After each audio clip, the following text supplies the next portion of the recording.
Coming up on our newscast, South Korea has likely passed the peak of this wave of the coronavirus. The government is devising a plan for a nationwide second booster rollout in another vaccination campaign.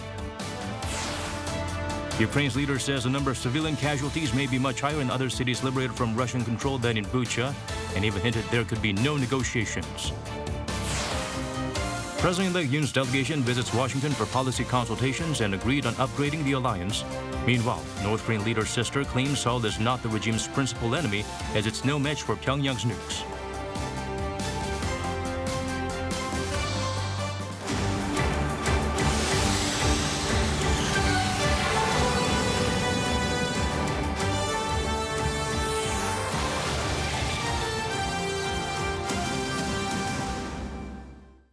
Well, it's good to have you with us. I'm Daniel Che here to bring the latest. Let's begin with our top story.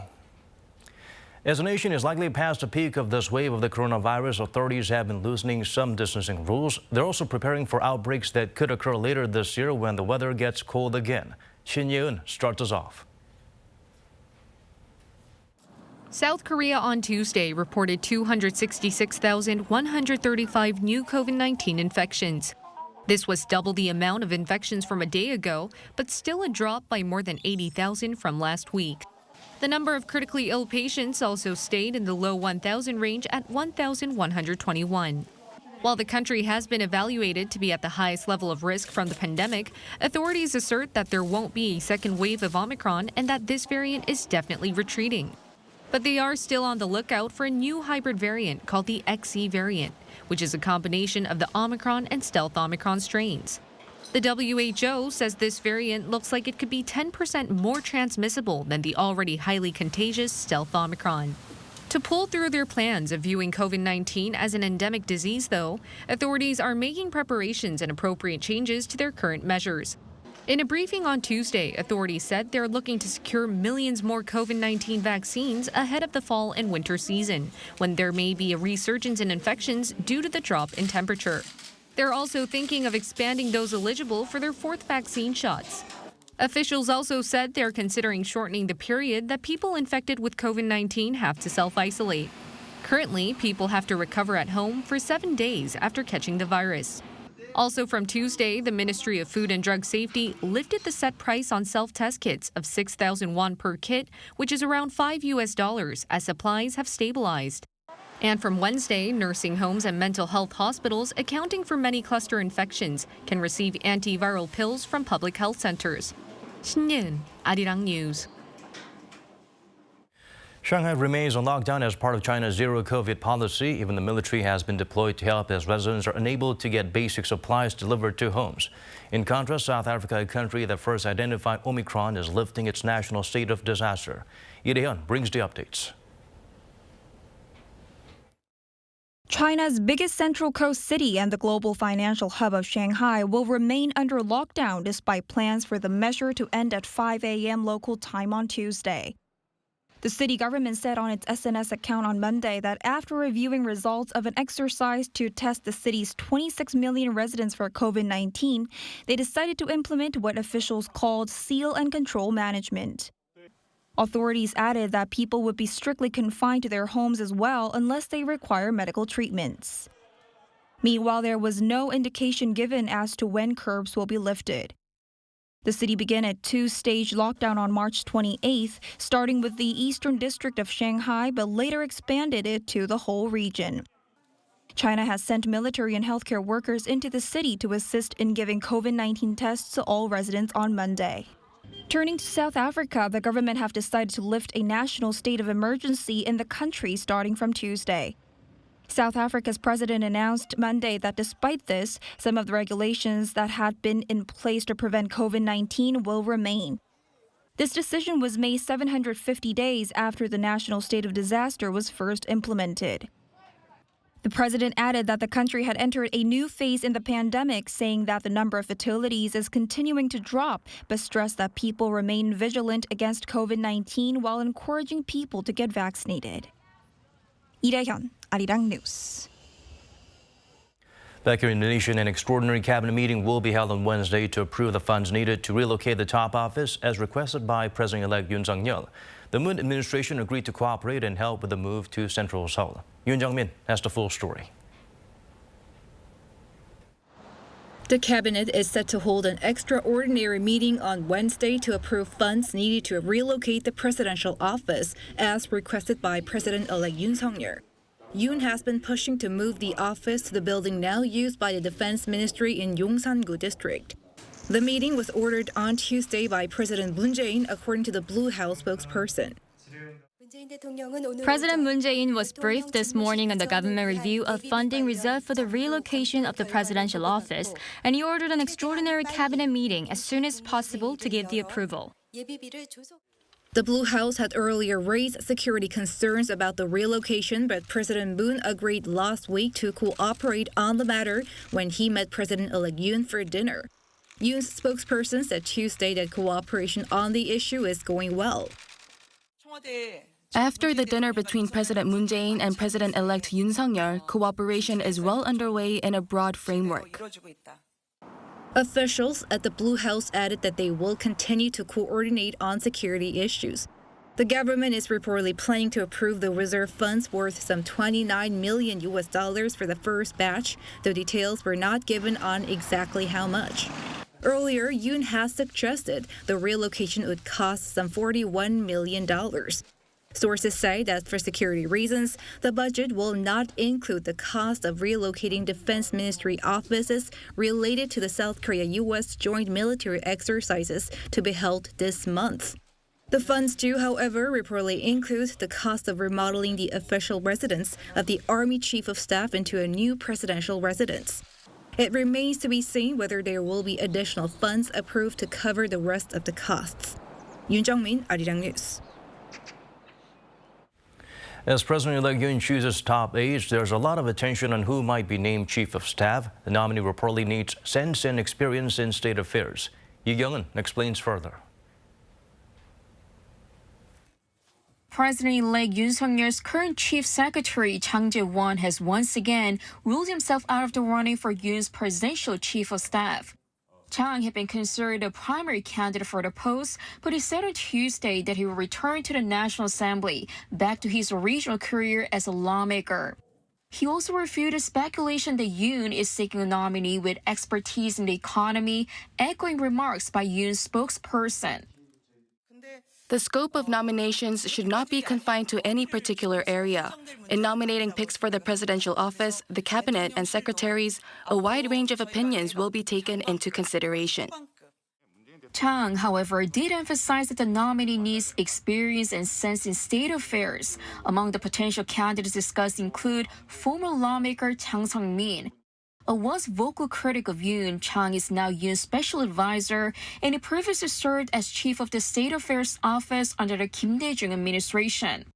And Kwon Young-se, the Transition Committee's vice chair.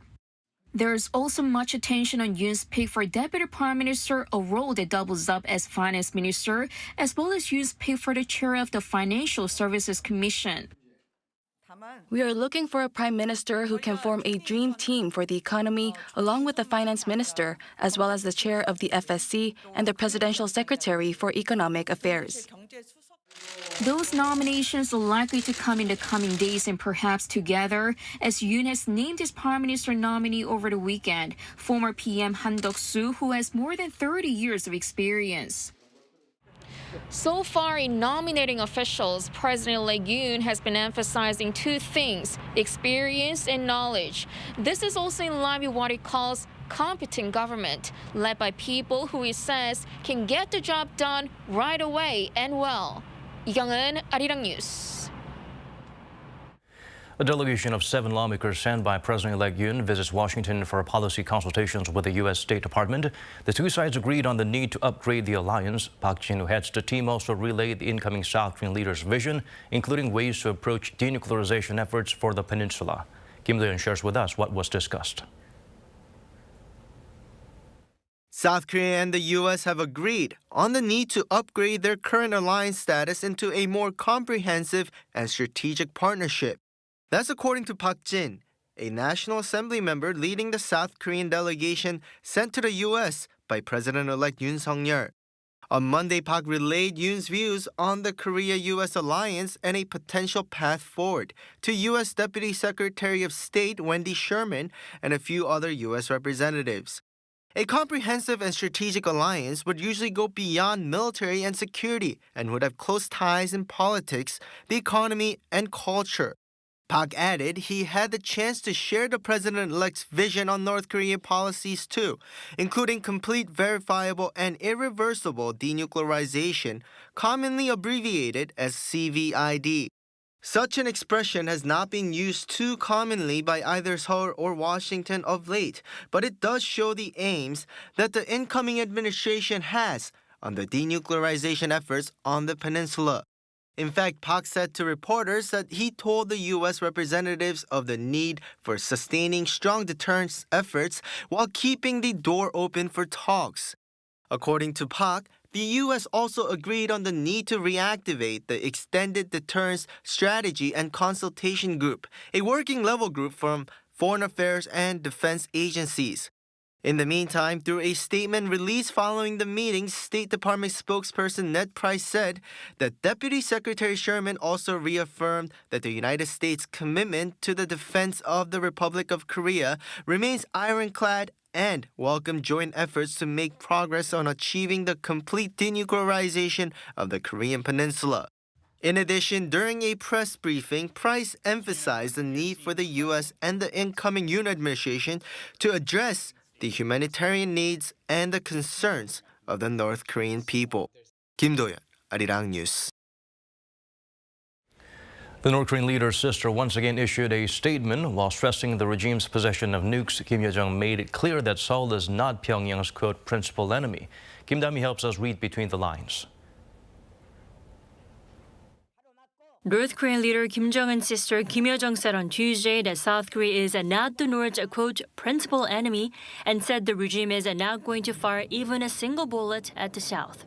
In a statement carried by the North State media, Kim claimed this was because South Korea is not a match for the regime and its nuclear weapons. She is stressing that South Korea will not be a target as long as the South does not take any military action and that the North does not want war.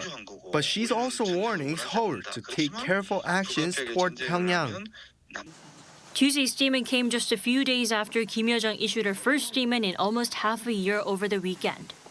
Kim criticized remarks last week by South Korea's defense minister Seok, who said South Korea is capable of launching preemptive strikes against the North, and she once again pointed out Seok's comment was an irretrievable mistake.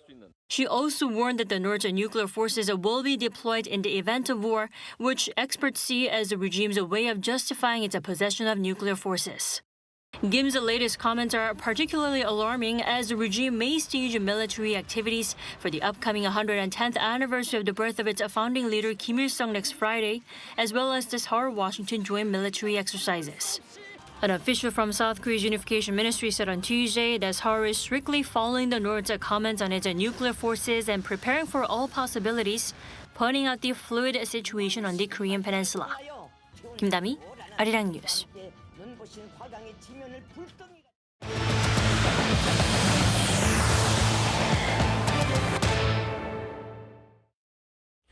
Moscow faces accusations of war crimes in Ukraine. The Kremlin denies responsibility, but satellite images show bodies had been in the streets since Russian forces were in control of Bucha. President Zelensky is scheduled to speak to the UNSC regarding the matter. Choi Min-jung has the latest.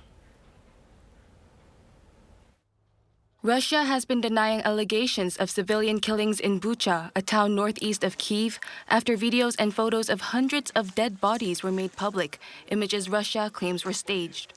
But new satellite pictures published Monday by the New York Times appear to refute that claim. The satellite pictures show the bodies had been in the streets since mid-March, which was when the town was still under Russian control. They appear to be in the exact locations seen in earlier footage that the Russian Defense Ministry claimed was fake. Ukrainian President Volodymyr Zelensky paid a visit to Bucha himself on Monday, where he accused Russia of genocide. These are war crimes, and they will be recognized by the world as genocide. You are here today and can see what happened. We know of thousands of people killed and tortured, with severed limbs, raped women, murdered children. I think it is more than This is a genocide. Zelensky also said he's sure the number of civilian deaths will increase in the coming days. For now, only in Bucha, it is known that there have been more than 300 people killed and tortured. The number of casualties will probably be much higher when the entire town is checked. And this is only one town, one of many Ukrainian communities which the Russian forces managed to capture. As Ukraine worked to collect evidence of alleged Russian atrocities, Russia's envoy to the UN said in a press conference on Monday that Russia will present factual evidence that it was not involved in the killings. We have factual evidence that proves this point. We intend to present it to Security Council as soon as possible so that the international community is not misled by the false narrative promoted by Kyiv and its Western sponsors. U.S. President Joe Biden has described the atrocities allegedly committed by Russia as, quote, a war crime, and has called for Russian President Vladimir Putin to be put on trial. While he did not label the killings as a genocide, the U.S. is looking at imposing even more sanctions on Moscow. You can expect further sanctions announcements this week, and we are coordinating with our allies and partners on what the exact parameters of that will be. But yes, this week we will have additional economic pressure elements to announce. But Bucha isn't the only region of concern. Zelensky warned that other cities now freed from Russian control could have even higher numbers of civilian casualties. Now, there is information that in Borodyanka and some other liberated Ukrainian towns, the number of casualties may be much higher. In many districts of the Kyiv, Chernihiv, and Sumy regions, the occupiers did things the locals had not witnessed, even during the Nazi occupation 80 years ago. Speaking to Ukrainian state television on Tuesday, President Zelensky hinted that there will be no negotiations after accusing Russia of exercising hostility in Ukraine. However, he did add that discussions could take place if Russia decides to bear all the punishments of committing the killings. On Tuesday, President Zelensky is set to address the UN Security Council for the first time to review what the international community claims are Russia's intentional killings of Ukrainian civilians. Choi Min-jung, Arirang News. South Korea expressed serious concerns over the alleged civilian killings by Russian forces in Ukraine. In a press release on Tuesday, Foreign Ministry said that a massacre of civilians during wartime is a clear violation of international law. Seoul supports the UN's call for an independent investigation on the killings in Bucha. The international community is outraged after hundreds of civilians were found dead in the town after Russian forces withdrew last week. South Korea's CPI rose more than 4% in March, the most in over a decade. This is mainly due to energy prices jumping amid Russia's invasion of Ukraine. To help out, Seoul's government plans to increase tax cuts on fuel to 30%. Min Suk-hyun helps us look beyond the digits. South Korea's consumer prices are soaring. The consumer price index in March stood at 106, up 4.1% from a year ago. Consumer prices have seen on-year rises of more than 3% for 5 straight months since October last year, and now they've jumped more than 4% for the first time in over a decade. The last time inflation topped the 4% mark was in December 2011, when it hit 4.2%. For most people, inflation is running far ahead of their income, making it harder for them to pay for their usual necessities like food, gas, and housing. I drive a diesel car and believed it was fuel efficient, but now that the prices of diesel are as high as gasoline, I feel burdened by the price hikes. Last month, gas prices were around 1,800 won, but they soon hit 2,000 won. So I'm a little afraid to buy fuel now. In the past, I didn't have that much of a problem with my expenses. But since everything is so costly, I feel like I have to earn more. The country's skyrocketing inflation was mostly due to soaring energy prices amid the ongoing war in Ukraine. Prices of petroleum products were up more than 31% on year, accelerating from a 19% rise the previous month. Particularly, gasoline prices rose more than 27%, while diesel and LPG jumped by nearly 38% and 20% respectively. Seeking to curb inflation, the government has decided to give bigger tax cuts on fuel consumption. Starting in May, for 3 months, the government will slash fuel taxes by 30% from the current 20%. Over the next 3 months, it also plans to provide subsidies for freight trucks, buses, and cargo ships that have suffered from rising diesel prices. Going forward, inflation is expected to remain high. The Bank of Korea believes consumer prices will stay above 4% for the time being as crude oil, grain, and other commodity prices continue to rise. Attention is drawn to whether the central bank will further raise the benchmark interest rate in its upcoming Monetary Policy Board meeting next week. Min Suk-hyun, Arirang News. Nearly half of America's coal power plants are expected to be gone by the year 2030. The Institute for Energy Economics and Financial Analysis released a report on Monday stating that electricity producers have announced plans to shut down 99.2 gigawatts of such facilities over the next decade. 36.8 gigawatts more are planned to be retired when more producers decide not to operate unprofitable coal-fired plants. The report comes as U.S. coal prices surpassed the $100 mark for the first time in 13 years amid the soaring global energy prices due to the war in Ukraine. Come June, South Korea will begin constructing the country's first venue dedicated specifically for K-pop concerts, along with facilities for other kinds of entertainment, with plans for completion in 2025. An agreement on the project was signed by Seoul Metropolitan Government and Kakao. It's been dubbed the Seoul Arena and will be located in the northern district of Dobong-gu. Currently, most big K-pop concerts are held at sporting arenas. The Seoul Arena will have a main concert venue along with halls for smaller shows plus movie theaters. Its capacity around 28,000. The city believes it will be a new landmark for a variety of cultural contents, potentially attracting around 1.8 million visitors annually. There's around 250,000 cabs operating in South Korea. A small number of them are a bit different. They are called 고요한 or quiet taxis. Song Yoo-jin gets us better acquainted with the service. It's been over 2 years since Lee Hyung-soo started working as a taxi driver. But not long before that, Lee couldn't have imagined himself driving a taxi. For deaf people like him, finding a job in the service industry where communication is crucial has not been easy. Then in 2018, a startup company launched a taxi service linking the deaf to taxi companies. 2 years later, the service transformed to a ride-hailing platform called 고요한. We started gov't hoping to offer higher wages and more job opportunities to the disabled, particularly the deaf. So far, we have created 115 jobs, with 41 drivers currently operating 23 taxis. And I had the chance to ride one of these special taxis. Passengers who want to take this taxi can call the driver by entering where they will get on and off using this application called 고요한. The app then matches a nearby driver. Thanks to a tablet PC attached behind the passenger seat, communicating with the driver is not a problem. Passengers record what they want to say, then the recording is sent to the driver's tablet PC. 조금만 천천히 가주세요. The driver can also reply through his own device. This tablet PC not only allows passengers to communicate with the driver, but also teaches basic sign language, like thank you and you're such a great driver.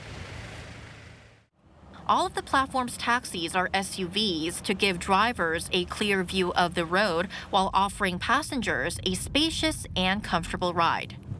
The company is now working towards a bigger goal.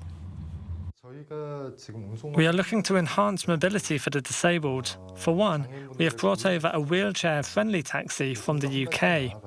Our ultimate goal is to provide a mobility service that is open to all drivers and passengers, with or without a disability. Lee hopes 고요한 and similar services will keep improving opportunities for the disabled. 특히나 이제 저 같은 농아인분들은 일자리를 구하기가 많이 어렵습니다. 그래서 일자리가 앞으로 확대되었으면 좋겠고, 특히나 이제 농아인이긴 하지만 승객들에게 친절하게 서비스를 제공해드리고 싶습니다. That service, along with privacy and comfort, is why more people are turning to these quiet taxis. 송유진, 아리랑 뉴스.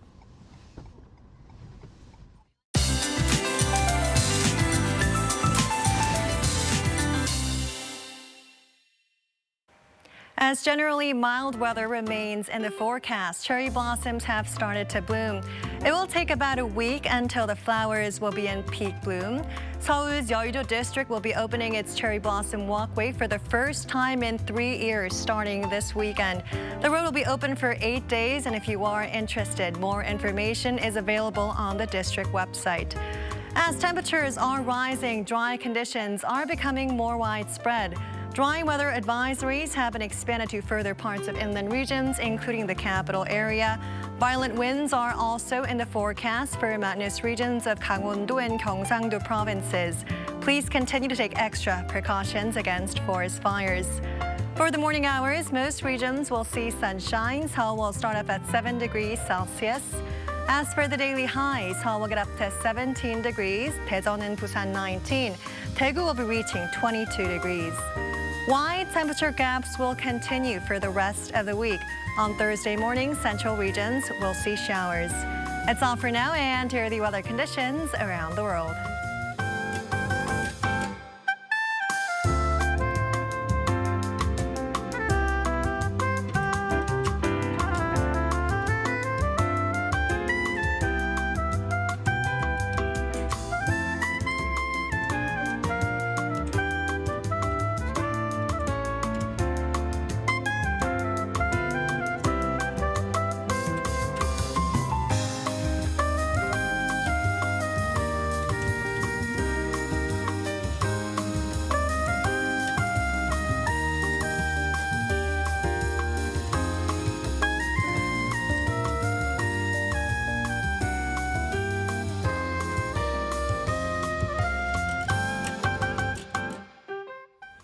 That's all from us. As always, thank you for watching.